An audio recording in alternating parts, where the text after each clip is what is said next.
Might be our best take yet.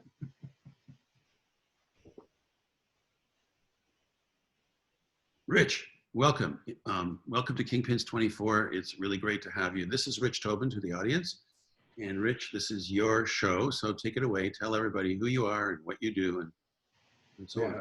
So, Andrew, thank you. Just first and foremost, it's great to be here with the Kingpins family, and it's a venue and a event that I always look forward to. So, Andrew, thank you. And essentially, I've been in the textile industry in one shape or form for over 30 years, but I've been focused on denim the last 23. And I essentially do product development, marketing, and sales. When I was with smaller entities, I kind of had to stick my thumb in every hole in the dike, so to speak, and learn to be somewhat proficient in all of these areas. And it served me well. And in my present role, I'm the Vice President of Sales and Marketing for Kaltex. So we're happy to be here and looking forward to discussing further our topic. can you, before we get to your topics, can we talk a little bit about Caltex? What can you tell the audience about Sure. Caltex? Yeah, Kaltex is a privately owned family business that's 90 plus years in existence, and it's the largest vertically integrated entity in Mexico. We have denim production, piece dye production, all the way to final garment.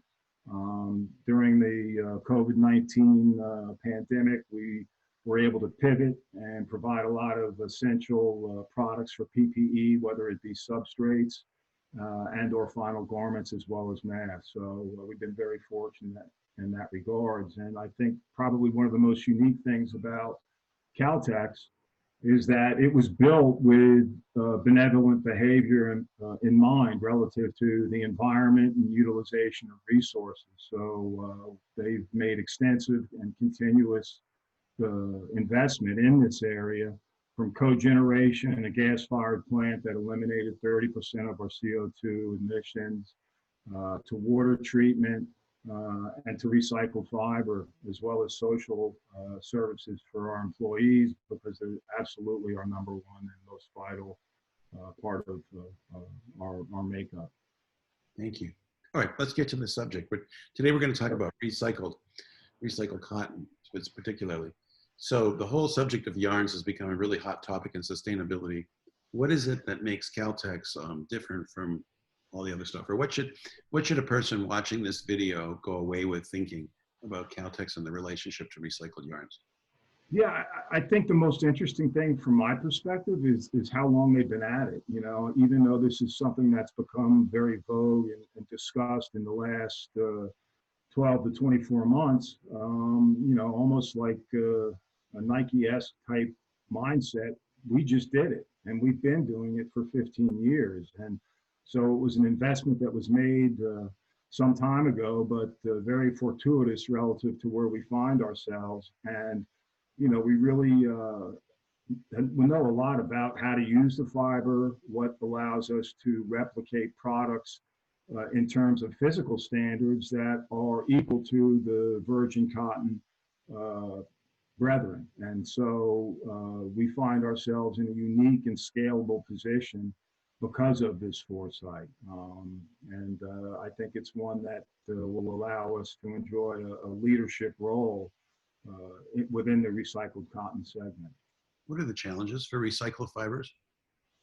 You know, I think how to utilize them, what are the best practices. You know, I can tell you that there is some recycled yarn in almost every product we make. Now, because of yarn count and or construction, there are some that just will not be amenable to the application of this yarn. But in most of the other basic denim products that we do make and have made, there is a portion in there, and it was just something in relative terms of utilization for Caltex, and to make sure that we weren't wasteful, that it was begun. But now that it's in a position of relevance to trend and sustainability, through our Echo collection, we've focused on developing specific items where we've gone to 10 and 20% content of recycled fiber. Is that where you're coming at, like at 10 and 20%? Yeah, I would say that, that's kind of a sweet spot for us and where we found there's no real trade-off in aesthetic and or in tensile tear, so that we can meet all the ASTMI standards and offer a quality product. And do you put any in the warp or is it all in the weft? We have some in the warp. The majority of it is in the warp, but I would also say that we have weft application with white yarn as well. The nature of the recycled warp glue kind of prohibits it from being used in the weft. Where do you obtain your input variables for consistency?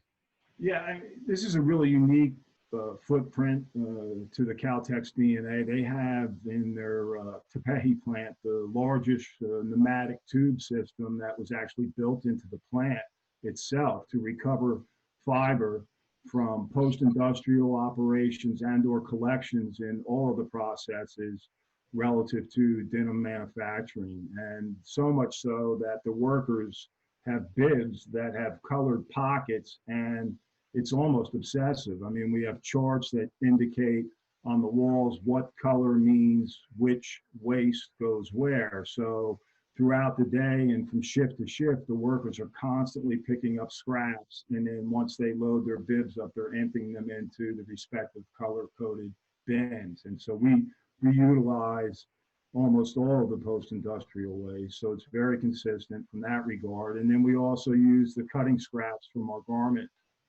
production facilities. So we have very consistent input supply. Where do you see all of this evolving? Well, I think it's something that we've touched on in the past, Andrew, and I really believe in circularity. And I think that, there are certain technologies that are being crafted, in the lab that are conducive to this, whether it be the collection of used garments at retail to be then taken to a process center or to someone like ourselves that is completely vertical. So we don't buy any of the recycled yarn on the outside. We make all of our own. But I think closing that loop is really where, the next big leap forward will come from. We need to find a way to make that a reality. Who does this concept and practice of recycled yarns? Who is actually the customer for this? Well, in my mind, it's the millennial. I mean, I've read different articles on them, and I think that, we're talking about it, but, I have to be honest with myself. I got a birthday coming up. I'm going to be 60. So, yeah, I know how'd that happen. But at the end of the day, I think they're probably at least half the consumer market. And so, I think there were some trends that were starting to define themselves, but for sure, when they purchase, I believe that they make an economic and a social and a political statement with what they choose to buy. So I think that things of this nature speak keenly to their sense and sensibility. I mean, it's their world that they're going to inherit. And hopefully, by the time you and I tap out, we've at least started the journey towards the type of compliance and transparency and benevolent behaviors that are required to deliver a supply chain and a product that truly speaks to a greener future. Do you believe it should be in every fabric? Yeah, I do. I think that honestly, as manufacturers, we need to find a way that we manage the stewardship of the input variables to the point that we can return a large percentage of them in a circular fashion. I think that's critical. So you think in a year or two or whatever time frame, it doesn't really matter what date we announce, but one day, denim mill, your denim mill, and maybe even other denim mills will always use recycled yarn as part of their offering and everything. Absolutely. To me, that's the ultimate. I mean, right. Then the big hard question, which those who know what manufacturing will laugh at the question and the answer. Does it cost more?